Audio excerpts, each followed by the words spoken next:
Paul Marnie with his speech entitled, "It's an Emergency." It's an emergency, Paul Marnie.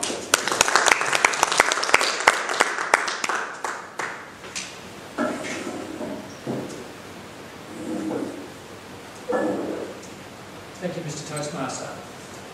I'd like all of you here tonight to think for a moment of your perceptions of climate change. You might have heard politicians and others talking about attempts to cap temperature increases at 2 degrees or 3 degrees above pre-industrial levels. You might think, well, that doesn't sound too bad. That might make for more pleasant winters. It might give us a few extra days at the beach in summer. Or alternatively, you might be concerned about that. Or maybe not really fast. You haven't thought too much about it. Well, what I'm going to say to you tonight is it's all bad. And we have to start thinking about the problem at present in order to find solutions and deal with it. But let's look at where we are now. At the moment, the globe has an average temperature increase from pre-industrial times, 1750, of about 0.8 degrees. Now, what does that translate into?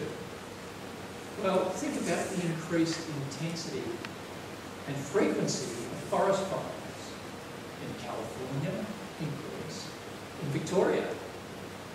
Think about the increased acidity of our oceans. Because guess what? As you might know, when carbon dioxide mixes with water, it creates carbonic acid.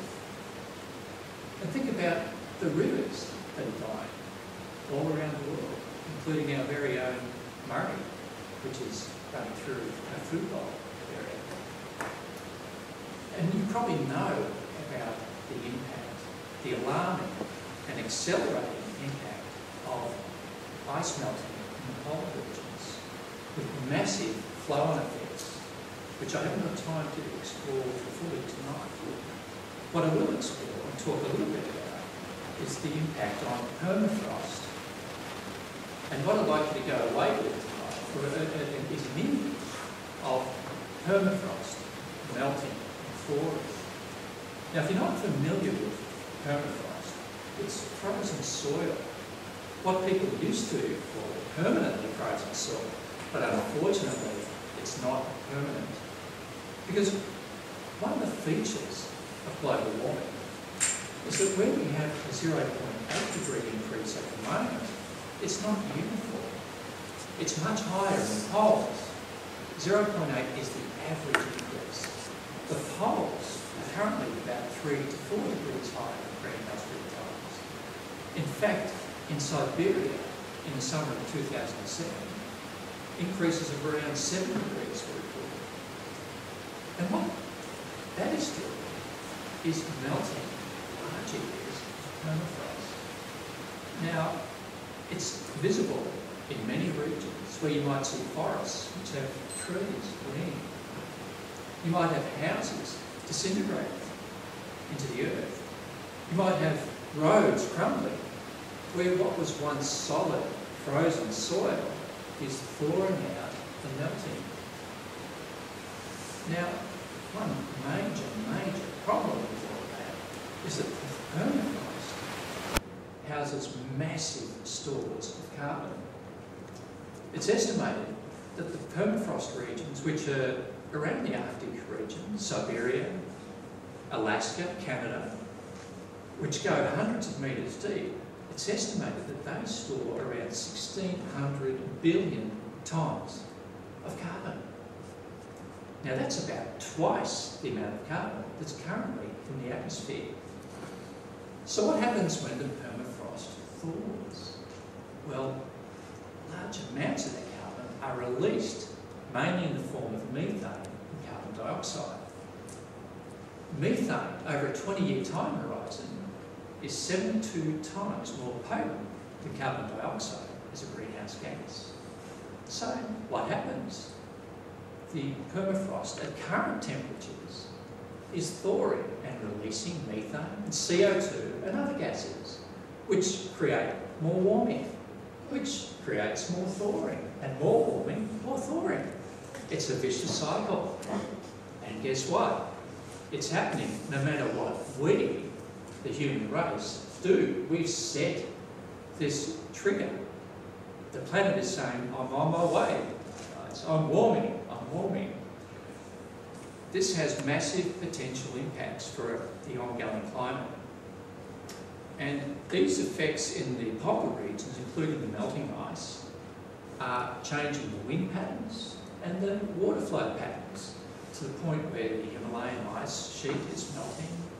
The Asian monsoons, which provide rain and food for up to 2 billion people, are having major problems. So what happens is this is an accelerating feature, and the more warming there is, the more further warming there is. This is an emergency. We are facing a dire emergency that we need to act on. So what's the solution? Well, there are many elements to the solution. The first one is to gain the political and social will to act and to recognise the problem. Unfortunately, politicians around the world generally are following a business as usual approach. They don't want to disrupt people, concern people overly. So they're saying we'll have reductions in emissions of 5 to 15%. Sorry, it's not enough. We need zero emissions. We need to actually cool the planet to stop things happening in the way of permafrost melting and ice melting. We have to reduce the carbon in the atmosphere. So we have to go beyond zero emissions, and we probably have to do it within 10 years because we're hitting tipping points which will lead to compounding problems. One leads to another, and they accelerate. So we need zero carbon emissions. We need renewable energy. We need more efficient energy. We need reforestation to help draw down that carbon.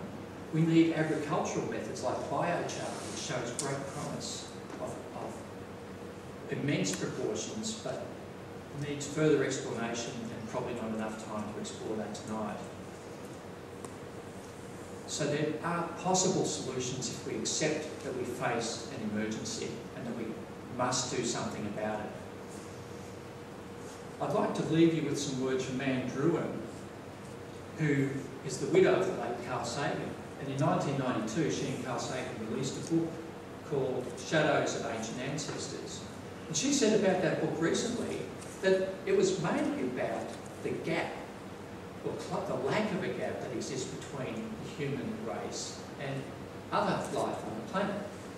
And she's saying, the sooner that we accept that we are part of nature and not separate from it, we might be aroused from the stupor that we find ourselves in, and we might manage to save ourselves. I'd like you to think about the permafrost and the ice melting and the fires and everything else that's going on, and realise that you can make a difference. But you need to get involved. We all have a voice. We can't accept politicians saying that we'll continue on business as usual. So I hope I've aroused in you a level of interest that will help you to take action which will allow us to save this planet for the benefit of all people, all generations and all species. Mr.